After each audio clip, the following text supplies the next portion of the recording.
What is going on, everyone? It's Brody backing in with another tennis topic, and today's tennis topic is going to be talking about grip size on your tennis racket. Now, grip is one of probably the most important things that not necessarily as many people look at when they're buying a racket, but they need to. The reason is that if you don't have the correct grip size, then the racket's not going to feel comfortable in your hand. It's not going to play your best. You're just going to feel like there's some kind of disconnect, and it can even lead to injury. So, what I'm going to do today is we're going to look here on the whiteboard. We have some pros and cons of bigger grip sizes, smaller grip sizes, and see which one you may want to go with so that you don't get hurt as well as you play your best tennis. Now, one thing you have to know is that on your racket, there is a specific grip size that it has been made as and that it is labeled as.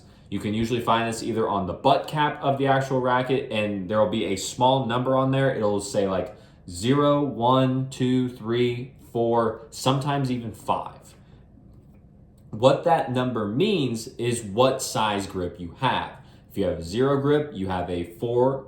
If you have a 1, you have a 4 1/8. If you have a 2, you have a 4 1/4. If you have a 3, you have a 4 3/8. If you have a 4, you have a 4 1/2. And if you have a 5, you have a 4 5/8. This is the basic way to understand what grip size you have and where you need to be looking, whether or not the grip feels too big or too small in your hand. Now, if say you're using a 4 3/8 and you want to go to a bigger grip size, you're like, this grip feels kind of small, I think I need to go a little bit bigger. One of the easiest things you can do with a bigger grip to make the racket handle bigger is just put an overgrip on it. With all of the grips that I just mentioned previously, all of them from the 0 up to the 5, they all went up in 1/8 increments. So like I said, you went from 4 1/8 to 4 1/4, which is technically just 4 2/8. They just simplified the fraction. Now, what you can do is if you want just a little bit of a thicker grip, you can just put an overgrip on top of the base grip that comes with your racket when you purchase it. So if that's what you want to do, go ahead. An overgrip only adds about 1/16. It's never going to be a bad thing to try, especially if you're thinking you want to go up to a bigger grip. If you think that works, then that's great. Cool. Problem solved. But if you want to go and you may are thinking of going up to the next bigger grip size, this is where these really will start to come into play. So the first thing that you have to know about the bigger grip size is that these are a lot easier to hold onto, and you don't have to death grip them as much. And what I mean by death grip is if I was holding onto this marker and this is my handle, you can literally just see how tight you're holding it because it's so small in your hand, you don't want it to move. If you death grip your racket for too long, even if you're playing just casually, you're gonna hurt yourself. It just is gonna lead to injury, so we don't wanna do that. So if you have a smaller grip and you want to make sure that that doesn't happen, you should look more towards getting a bigger grip rather than staying around your small one. Try the overgrip first. If not, then see what a bigger one will feel like in your hand by going either to your local shop to see if they have one and just go from there. You always want to base everything off whatever that number is on your racket right now or what you believe your hand size to be.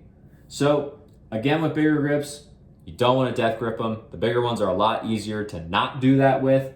And like I said, they do that by taking up more space inside your hand so that it's easier just for you to hold on to rather than having them be smaller, which is a lot harder to hold on to, especially if you do tend to have bigger hands and you need something that is going to just be thicker to make it more comfortable for you. Now, some of the cons of the bigger grips is that they can be too big. Duh. Now, if you have a grip that's too big, then you can lose hold of the racket easily. So if you're someone that has traditionally small hands, or if you're just like, my grip right now, it doesn't feel easy to hold on to, then you'd probably want to start looking into a smaller grip because the handle is probably too big for you. The one big thing about the bigger grip size is that you can't really make the grip smaller. There's a few ways you can kind of tweak it to where you could potentially take the base grip off and replace it with a much thinner base grip, but you're not going to have as much padding to it. Or you can just take the base grip off and only use over grips. I know there's some people I've talked to that they've done that, The one problem there is that if you do go that route, you're just having an overgrip on it. There's not a lot of cushion in the overgrip, so it can be really harmful and hurtful to your hand, which can also then lead to injury. So it may just be more wise to look for a smaller grip. So that's a lot of what you have to do with the bigger grips. The other kind of downside of this, if you're really getting up to the higher level ones like the 4.5 or the 4 5/8, the big thing is that they don't make a lot of them anymore. They used to make a lot more many years ago, but now a lot of the companies are starting to move towards the smaller grip size just because of a few of the points that I'll talk about here in a second. You can see on the board, mainly being the first one, which is that the smaller grip sizes can be made bigger a lot easier. Now, what I mean by that is, I covered one way earlier, is the over grips. You can also do what's known as a heat sleeve, to where you take the base grip off, you put a sleeve onto the actual base handle of your racket, and then you heat it on with a heat gun. You cut off the excess at the end, and then your racket has then increased by a full grip size. So that's one easy way that people have used, if they can only get a smaller grip, to get up to a bigger one because it fits their hand better. Now, again, with smaller grips, they also take up less space in your hands. So if you are someone that does require a little bit more of, actually a little bit less grip inside their hand to feel comfortable, or your hands just aren't that big and you don't need something that thick in them, then that's where the smaller grips will tend to come in.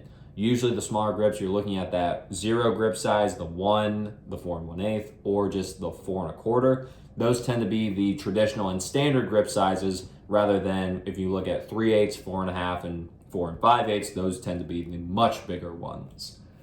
Then, as I was saying, kind of the con of the bigger grips is the pro and the smaller grips. A lot of companies are moving more towards smaller grips now, just from their market data that they've seen working with, and just all of their working with their sales teams as well as the retailers that they work with.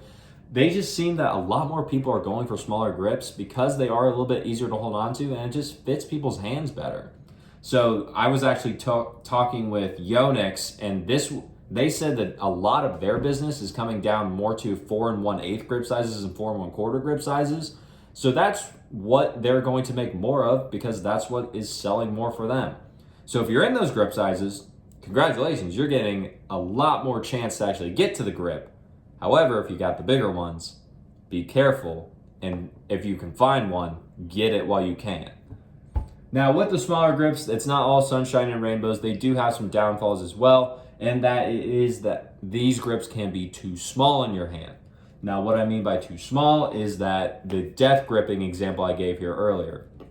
If you're death gripping your racket, it's going to hurt and cause injury more so often than you think. Just don't do it. Go for a thicker grip if you're feeling like it, and then go from there.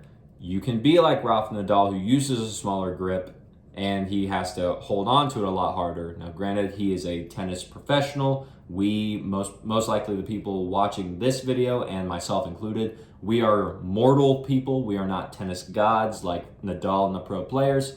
So they can use a smaller grip, get away with it, but Nadal also has a lot of injuries to his name. So for injury's sake, and to make sure that you don't get injured, just err on the side of caution. If you think it's too small, just build it up a little bit, whether it be an overgrip or just see if you need to go to a bigger grip size. We don't need you death gripping into a wrist injury. And then as well, a lot of people, if they have too small of a grip, one thing that they'll notice is that the racket, as you're swinging, you start to lose hold of it. It's just moving inside your hand, because a lot of players will have the racket in their hand and just have it be loose as they're swinging in order to get more speed on their racket head, in order to create a more powerful shot. However, if you do that with a smaller grip and you're not used to it, or it's just too small for your hand and it moves around, the racket's not going to be stable when you go to hit the ball, and then you're just going to hit an off-centered shot because the racket wasn't stable. It moved in the air from where you wanted it to, instead of exactly as you wanted it to hit the ball. And that's where you can really just find that you're not playing your best tennis. You don't feel connected to your racket, which you should, since it's arguably one of the most important things in your entire game, as well as it just doesn't feel comfortable. You can hit with a smaller grip and you'll be like, okay, I could use this, but it's not going to help me. So just be sure to know what feels best to you. Definitely try out a few. If you can find a demo program, or you can just hold on to the rackets and actually swing around a bit to see how they feel. Just see if you can try a 4 1/4 and a 4 3/8. Those tend to be the two standards, the 4 1/4 for female players, the 4 3/8 for male players. Those usually seem to work out the best in just general terms. But like I said, companies are starting to notice that more smaller grip sizes are becoming more popular. So maybe you even want to try a 4 1/8 just to see how it does. So with that being said, those are pretty much the few main things to look at when you're looking into whether or not you need a bigger or smaller grip size. Always be sure to check whatever the racket size is on your racket first, because that's going to give you the best indication of where you need to go. If you have any more questions, please leave them down in the comments below so that I can help answer them as fast as possible. I'll get back to them as soon as I can. And as well as just like the video if you got any value from it, and subscribe to the channel so that we can grow this channel and get the information out there from the people who have it to the people who need it. There's a lot of tennis misinformation in the tennis community, especially around grip size, and I don't want anything bad to happen to you, especially injury. So that's why I took it upon myself to make this channel so that we can just grow and get the information from the people who have it to the people who need it. And as always, take care.